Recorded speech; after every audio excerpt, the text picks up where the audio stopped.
Hello friends, myself Dr. M. K. Goku, Department Mathematics, Government College Ajmer। आज हम variation of mass के बारे में बात करेंगे। वेरिएशन ऑफ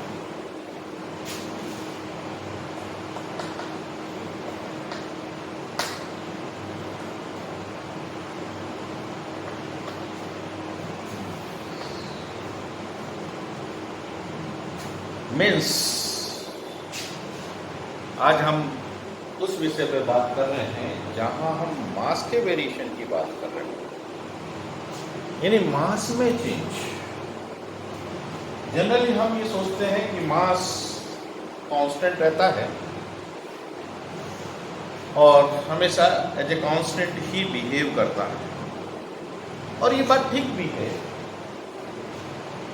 जब तक हम न्यूटोनियन मैकेनिक्स की बात कर रहे हो तो न्यूटोनियन मैकेनिक्स में लॉ ऑफ फोर्स, जो second law of Newton second law है, P equal to F equal to ma, force applied equal to mass into acceleration, and that can be written as d over dt of P, where P is momentum is equal to F, force applied.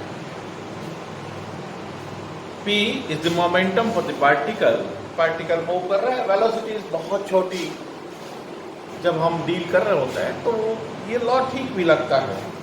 और इस law में linear momentum P is the linear momentum, P is nu, P is equal to nu, where u is the velocity of the mass particle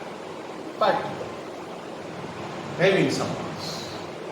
P is equal to nu, where u is the velocity of the particle. और यही अगर इस system में एक से अधिक particles हैं, number of particles are there, तो उस केस में P क्या हो जाएगा? P is equal to P1 plus P2 plus P3 plus and so on Pn।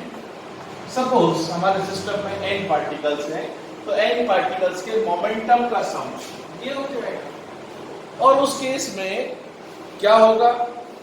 उस केस में भी ये लॉ फॉलो करेगा, P की जगह क्या आ जाएगा? P1 की मोमेंटम आ जाएगी। फोर्स अप्लाइड, उन सारे सिस्टम पे फोर्स जो अप्लाई किया, वो applied force new vector sum of the, ये जो फोर्स है, ये जो फोर्स है, ये फोर्स भी क्या हो जाएगा?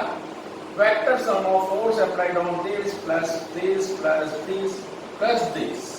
हमारे पास जो सिस्टम है उसमें सपोज करिए ये n पार्टिकल्स हैं, ये n पार्टिकल्स के मासेस m1 m2 m3 है, तो हम कहेंगे कि ये सब masses m is equal to m1 plus m2 plus m3 plus mn, और इनकी सब की अलग अलग वेलोसिटी इस पे फोर्स अप्लाइड, अगर इसको F1 कह दें, इस पे force applied F2 F3 F4 F5 F6 इस तरह से कह दें, तो सब पे फोर्स अप्लाइड अलग अलग हो रहा है। कि ये जो फोर्स है, ये this is nothing but the vector sum of all these forces applied on all the particles.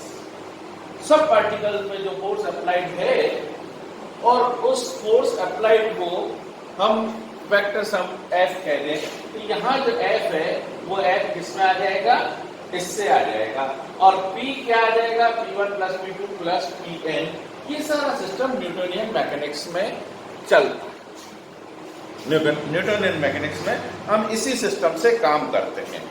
और मोमेंटम उस केस में क्या हो जाएगा? P1 is nothing but m1 u1 plus m2 u2 plus and so on plus mn un, यानी momentum का सम P के बराबर।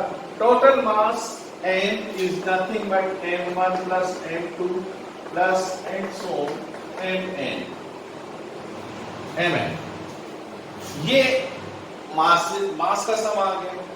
तो न्यूटोनियन मैकेनिक्स में सब कुछ इस तरह से चलता है, क्योंकि वेलोसिटी कम से डील कर रहे होते हैं, तो हमें लगता है कि mass is a constant, mass total mass will remain the same. और मोमेंटम का सम भी इस तरह से P से हम रिप्रेजेंट करते हैं। पर जैसे ही हम रिलेटिविस्टिक फिनोमिना की तरफ बढ़ते हैं, रिलेटिविस्टिक फिनोमिना में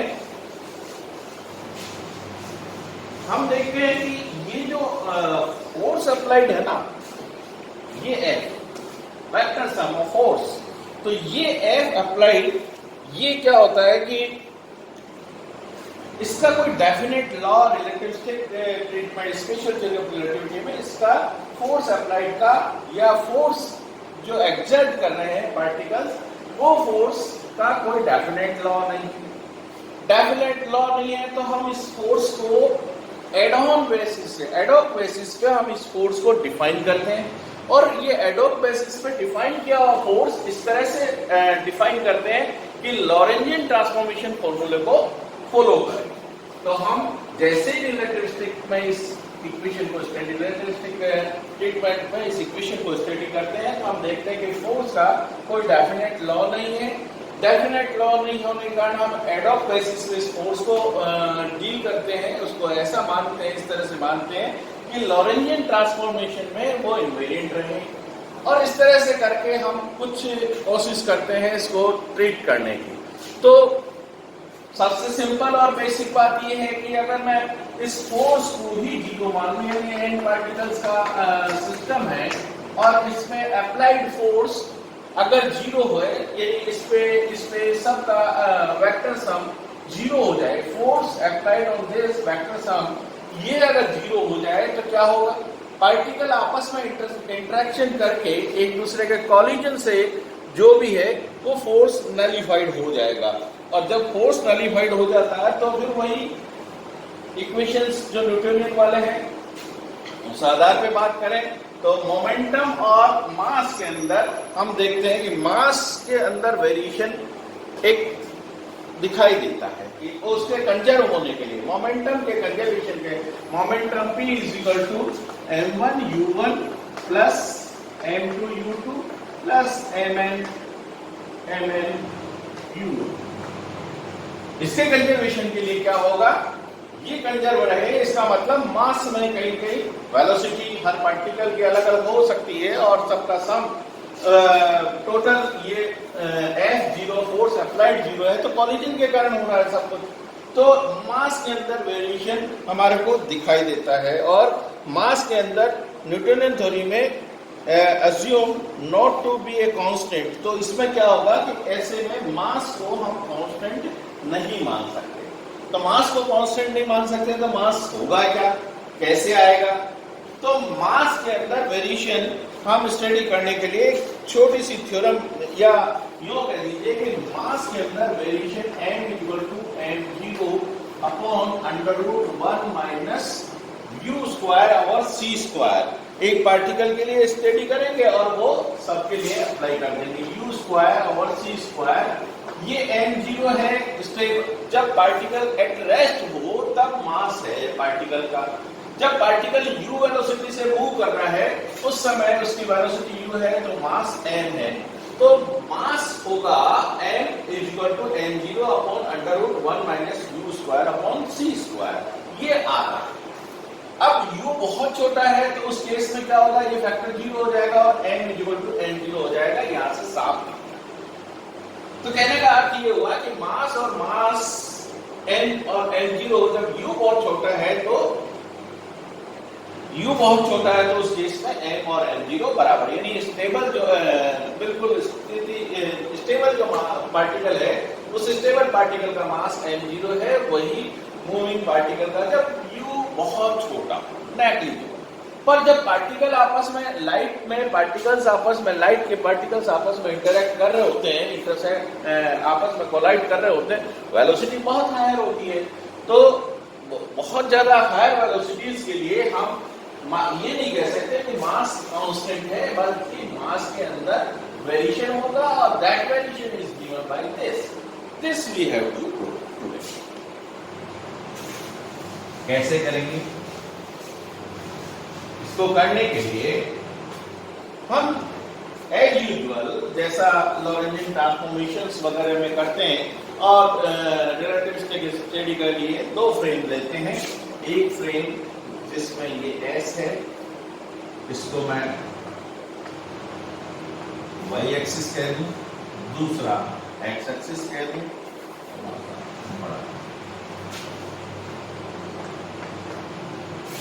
और एंगल जेड। दूसरा फ्रेम एस डैश है, दूसरा फ्रेम एस डैश है,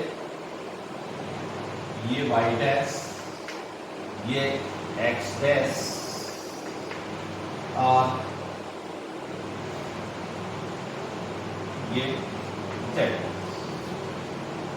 एक ऑब्जर्वर यहां है, एक ऑब्जर्वर यहां है, दोनों ऑब्जर्व कर रहे हैं।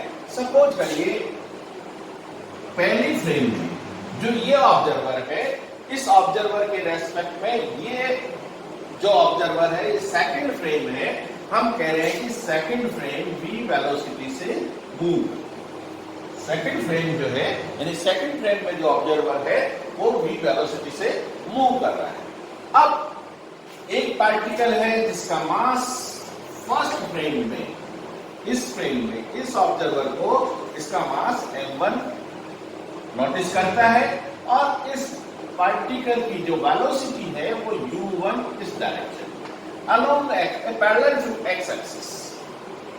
हम बहुत लिमिटेड स्टडी कर रहे हैं पर उस लिमिटेड स्टडी से ही हम कंक्लूजन पे पहुंचेंगे कि u1 वेलोसिटी से ये मूव कर रहा है, ये जो ऑब्जर्वर ऑब्जर्व कर रहा है इस पार्टिकल को। और इसी पार्टिकल के लिए अगर ये ऑब्जर्वर मास को मेजर कर रहा है m1 डैश और वेलोसिटी को मेजर कर रहा है u1 डैश, ये मेजरमेंट्स हैं।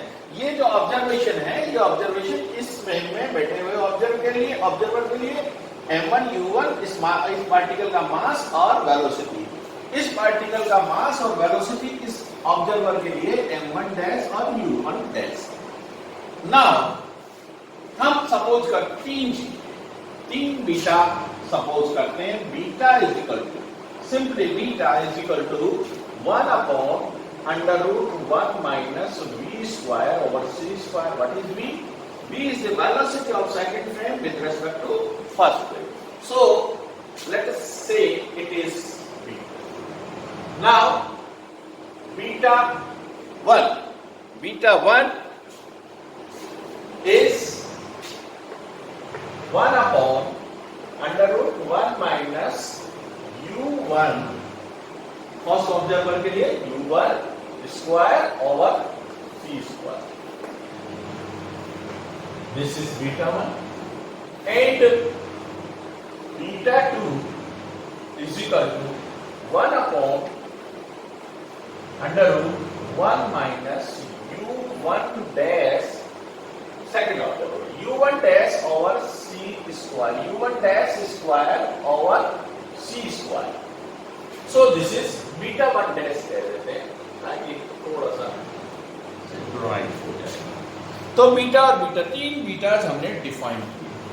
अब वेलोसिटी कंपोजिशन के आधार पर, वेलोसिटी कंपोजिशन हमने स्टडी किया था, उस वेलोसिटी कंपोजिशन के आधार पर अगर मैं स्ट्रेट फॉरवर्ड u1 डैश लिखूं तो वेलोसिटी कंपोजिशन में u1 डैश क्या आया था? u1 dash is equal to क्या लिखा था? u1 minus v upon √1 minus u1 v over c square, u1 v upon c square. ये वेलोसिटी कंपोजिशन के आधार पर मैंने ये लॉरेंटियन ट्रांसफॉर्मेशन के आधार पर वेलोसिटी कंपोजिशन जो हमने स्टडी किया था, उस वेलोसिटी कंपोजिशन में यह आया था कि this velocity will be equal to u1 velocity this minus v upon 1 minus v u1, this is u1 v over c square, ये u1 डैश। अब u1 डैश देखिए, अब मैं जो स्टेप्स फॉलो कर रहा हूं वो स्टेप्स थोड़ा सा ध्यान दीजिए। ध्यान किस तरह से देना है कि मैं u1 डैश बीटा 1 डैश इसको निकालूं। ये क्या होगा भाई? u1 डैश और beta 1 dash. What is u1 dash? This is 1 minus v over beta 1 dash u1 dash or beta 1 or u1 dash is equal to this into beta 1 dash is equal to under root beta 1 dash u1 dash और beta 1 dash ही लेंगे तो ठीक रहेगा. Yes 1 minus u1 dash square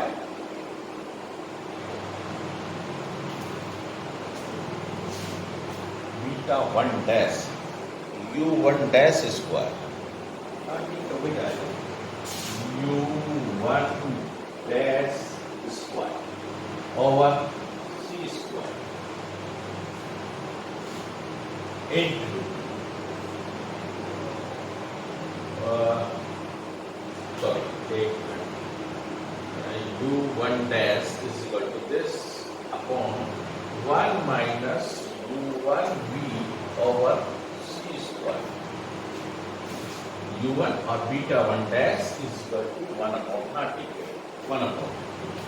तो क्या आ गया u1 dash. मैंने ये क्यों निकाला अब मैं थोड़ी सी देर में इसको एक्सप्लेन करूंगा.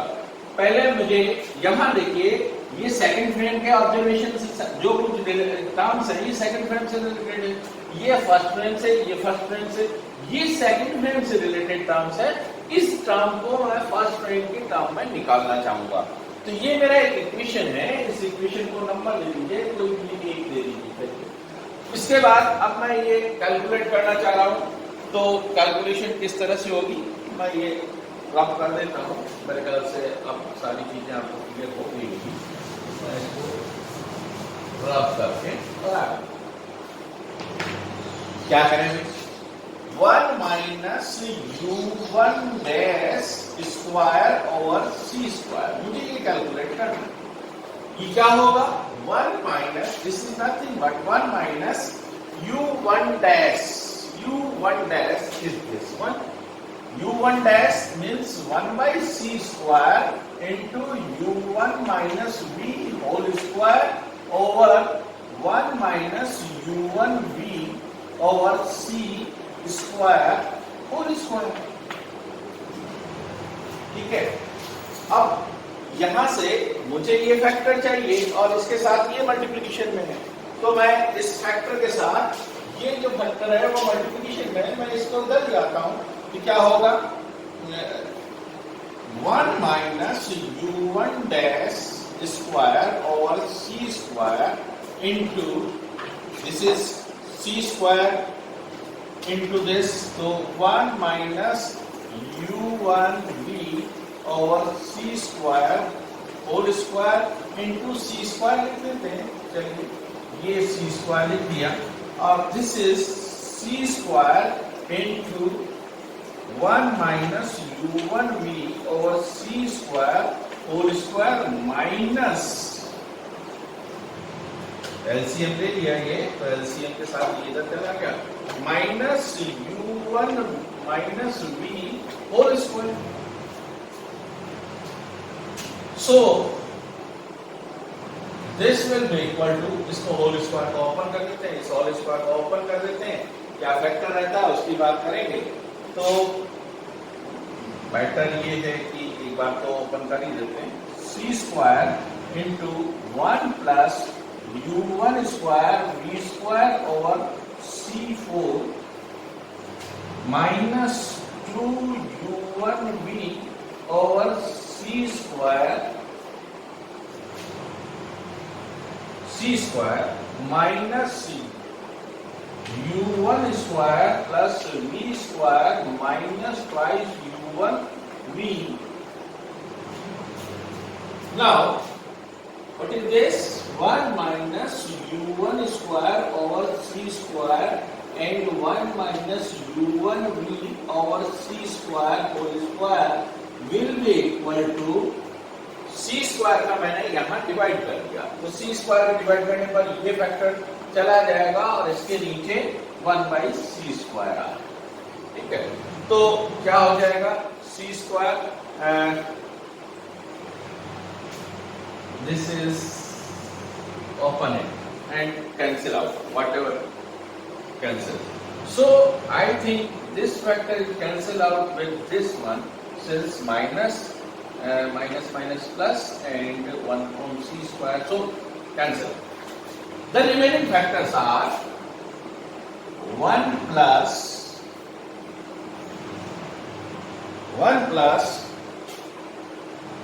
u1 square, 1 minus u1 square plus v square over c square. ठीक है, ये फैक्टर मैंने पहले ले लिया, plus u1 square v square over c4, ये हो गया। ये है क्या, ये देखिए, इस फैक्टर को अगर मैं ध्यान से देखूं तो ये क्या आ जाएगा, बीटा बीटा 1, ये वाला दोनों फैक्टर को मल्टीप्लाई करिए, दोनों बीटा इंटू बीटा 1 निकालें तो क्या आएगा, बीटा इंटू बीटा 1, क्या आएगा, बीटा इंटू बीटा 1। सो अब मेरे पास जो ये फैक्टर पूरा आ गया, इसकी वैल्यू आ गई, यानी इस फैक्टर की वैल्यू आ गई मेरे पास, u1 dash beta 1 dash is equal to this one. तो इस फैक्टर, नीचे वाले फैक्टर डिनोमिनेटर की वैल्यू आ गई, तो इसका स्क्वायर रूट ले लें, स्क्वायर रूट ले तो नीचे क्या आएगा, यहाँ ये स्क्वायर रूट आएगा, तो मैं इसको ये ऐसा लिख सकता हूं,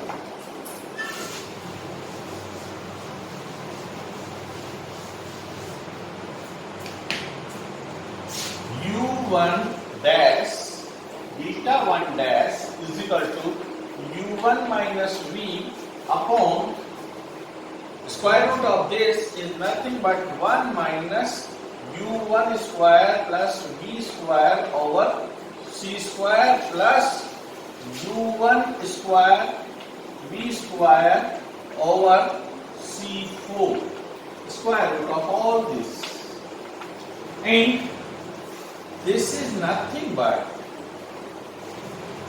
बीटा इंटू बीटा 1।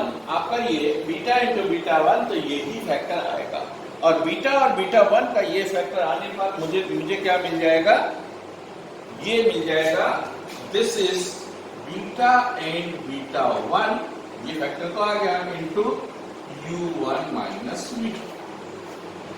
तो हमने देखिए ये ट्रांसफॉर्मेशन, लॉरेंजी ट्रांसफॉर्मेशन के आधार पर लिखा, फिर u1 डैश बीटा 1 डैश निकाला, यानी सेकंड फ्रेम में क्या है टर्म्स वो निकालने की कोशिश की, उसमें ये टर्म्स आई, इसको मैंने कैलकुलेट करके और थोड़ा सेट किया, तो अब मेरे पास फाइनल ये जो आया, that is u1 dash beta 1 dash.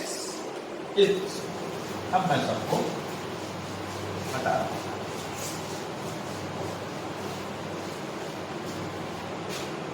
ये जो फैक्टर आया है, इस फैक्टर को ध्यान से देखिएगा, beta u1 beta 1 dash beta beta 1 u1 minus v। Now there are number of particles, अगर नंबर ऑफ पार्टिकल्स है और मासेस कांस्टेंट है, यानी summation m1 number of particles है और summation m1 is equal to constant. Mass को अगर मैं फर्स्ट फ्रेम में नंबर ऑफ पार्टिकल्स है और मासेस जो m1 माना, समेशन m1 कांस्टेंट ले, और इसी तरह से मोमेंटम भी समेशन m1 u1 भी कांस्टेंट ले first frame, with respect to first frame masses and ये कांस्टेंट रहे। अब इस पूरे सिस्टम के लिए जो दो फ्रेम हमने ली है, दूसरी second frame is moving with respect to first with velocity v, तो v क्या है, v इज कांस्टेंट। v जब कांस्टेंट है तो it means this implies from here beta is also constant.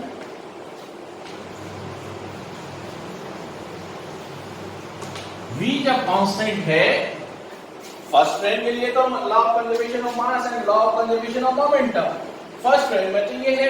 अब सेकंड फ्रेम के लिए बात करनी है तो पहले देखेंगे v की क्या स्थिति है, v एक कांस्टेंट है, तो बीटा बी क्या होगा, इस रिजल्ट से, इस इक्वेशन से हम देखेंगे कि बीटा बी कांस्टेंट रहेगा थ्रू आउट।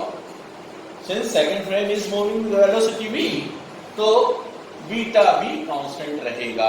और जब बीटा कांस्टेंट रहेगा तो उस केस में क्या हो जाएगा, v कांस्टेंट, बीटा कांस्टेंट, तो समेशन m1 इसको मैं m1 बीटा v बीटा से ऑपरेट कर दूं तो क्या आ जाएगा, m1 इधर वाला,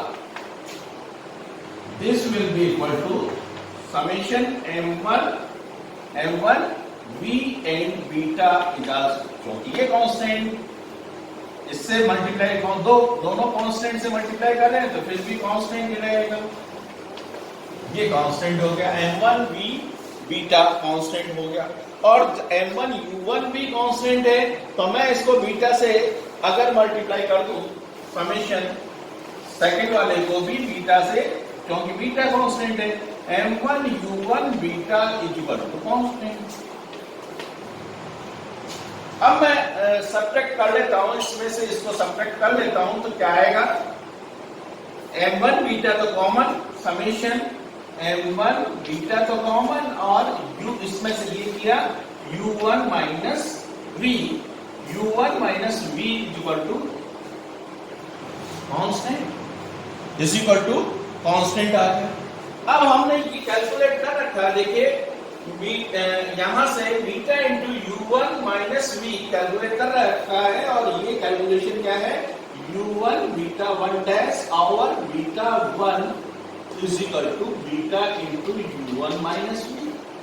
तो यहाँ इसका उपयोग इसकी जगह में ये कर लेता हूं, यहाँ क्या आ जाएगा, summation m1 beta into u1, इसकी जगह u1 dash over beta 1 dash over beta 1, this is constant.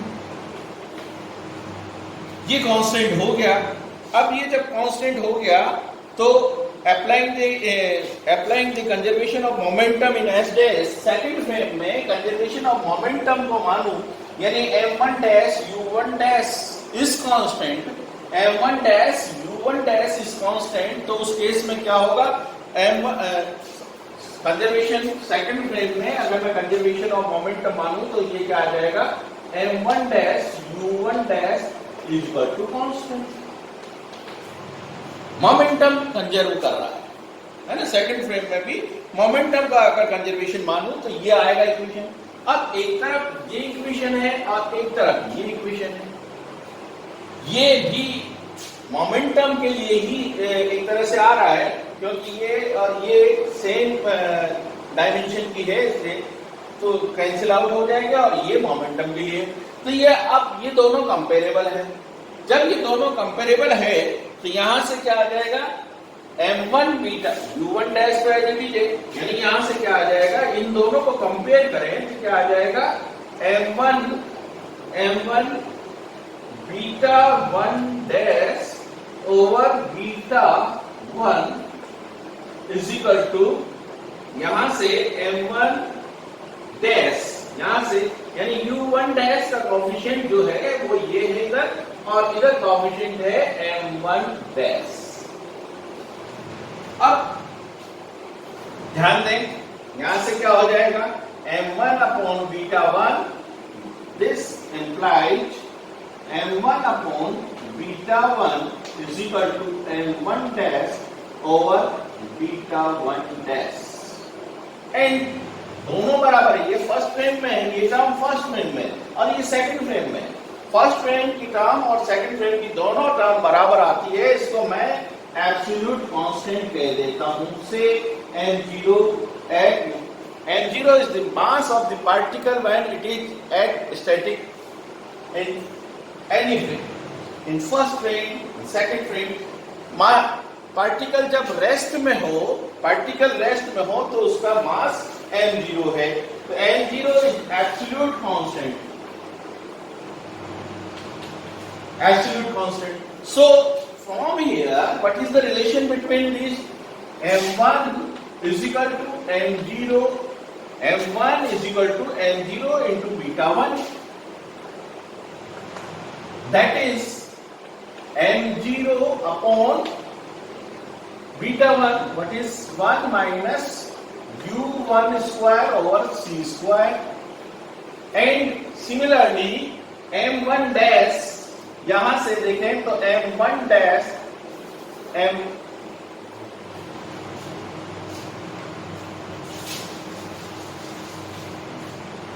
m1 dash is equal to m0 beta 1 dash, beta 1 dash, और इसको लिखें तो क्या लिखा जाएगा, m0 upon 1 minus beta 1 dash is 1 minus u1 dash square over c square. यानी first frame में अगर हम मेजर करें तो मास जो है, मास मूविंग पार्टिकल का मास m0 upon 1 minus u1 square, या वेलोसिटी जो भी है, velocity square upon c square, velocity of the particle square upon c square. और सेकंड फ्रेम में यही मेजरमेंट अगर मास का करें तो क्या आएगा, m0 upon 1 minus velocity of the particle in second frame upon c square. Or in general, if a particle is moving with velocity v, u in any frame, then we can say m is the mass in that frame is equal to m0 mass at rest upon 1 minus u square over c square. This is the relation which shows that the mass is varying, mass vary कर रहा है when we are dealing a mass particle moving in any inertial frame related with Lorentzian transformation, then we get this relation m is equal to m0 upon 1 minus u square over c square, means mass is varying, mass is not constant as we think when we are studying about the mass particles in Newtonian theory. Thank you very much.